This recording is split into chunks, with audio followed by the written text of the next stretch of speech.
Submissions from individuals across the country interested in participating in our new media seat at a future briefing continue to flood in. We are at more than 12,000 and counting.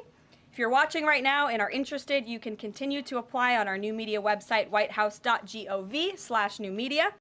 Primarily hosting SportsCenter, which we all know well. Before leaving the company to exercise her First Amendment rights more freely, we are honored to welcome her to the briefing room today. She will be joining the president at the big EO signing later this afternoon. I know many of you will be there as well. So Sage, why don't you kick us off on this very exciting day for women and girls across the country. Thank you for joining us. It is exciting, and Caroline, thank you for welcoming people like me with a little bit of a different perspective, different background in this seat. It really does mean a lot. We all know executive orders can be overturned, so I'm wondering how important it is to the president to get Congress to bring this, to pass legislation, so there are no instances like the past administration that really tried to destroy Title IX.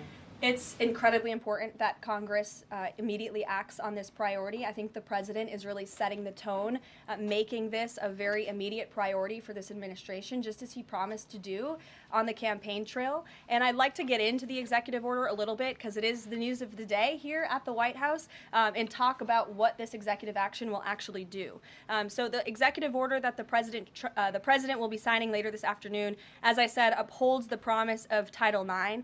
It also will require the DOJ to abide by the nationwide previous administration's illegal Title IX rewrite that would have dissolved single-sex spaces and opportunities.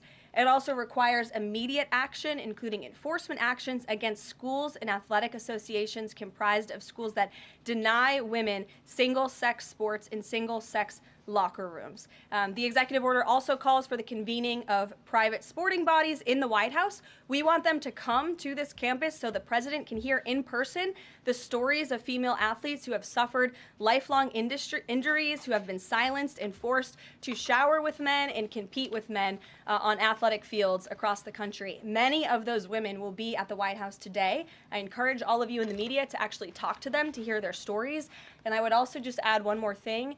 This is a wildly popular position with the American people. In fact, there was a new poll recently that showed the overwhelming majority of Democrats also support keeping biological men out of women's sports.